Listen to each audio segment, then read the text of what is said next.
Hi, hello, welcome to my channel SKC. Let's find out the facts. Okay, గుప్తుల సామ్రాజ్యం భారతీయ చరిత్రలో ఒక స్వర్ణయుగంగా పరిగణించబడుతుంది. క్రీస్తు శకం 4వ శతాబ్దం నుండి 6వ శతాబ్దం వరకు ఉత్తర భారతదేశాన్ని పరిపాలించిన ఈ సామ్రాజ్యం రాజకీయంగా, సాంస్కృతికంగా, ఆర్థికంగా మరియు వైజ్ఞానికంగా ఎంతో అభివృద్ధిని సాధించింది. వారి పాలనలో కళలు, సాహిత్యం, శాస్త్ర సాంకేతికతలు అభివృద్ధి చెందాయి. గుప్తుల సామ్రాజ్యాన్ని స్థాపించిన వారిలో మొదటి చంద్రగుప్తుడు ముఖ్యుడు. ఆయన 320 CEలో సింహాసనాన్ని అధిష్ఠించి ఒక బలమైన రాజ్యాన్ని స్థాపించాడు. ఆయన తరువాత సముద్రగుప్తుడు పరిపాలనలోకి వచ్చాడు. సముద్రగుప్తుడు గొప్ప సైనిక శక్తి కలిగిన పాలకుడు. ఆయన అనేక రాజ్యాలను జయించి గుప్తుల సామ్రాజ్యాన్ని విస్తరించాడు. ఆయనను భారతదేశ నెపోలియన్ అని కూడా అంటారు. ఆయన విజయాలను అలహాబాద్ స్తంభ శాసనం వివరిస్తుంది. సముద్రగుప్తుని తరువాత 2వ చంద్రగుప్తుడు పరిపాలన బాధ్యతలు స్వీకరించాడు.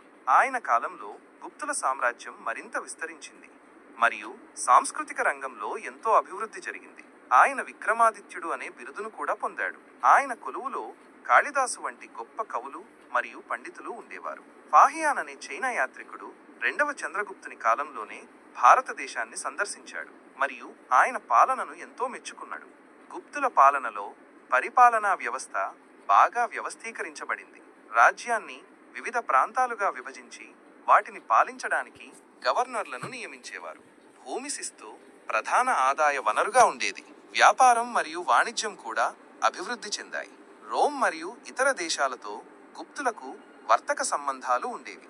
సాంస్కృతిక రంగంలో గుప్తుల కాలం ఒక గొప్ప శకం. సంస్కృత భాష అభివృద్ధి చెందింది.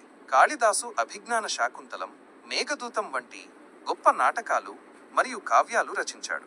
విష్ణు శర్మ పంచతంత్రాన్ని రచించాడు. అనేక పురాణాలు మరియు స్మృతులు ఈ కాలంలోనే రూపొందించబడ్డాయి.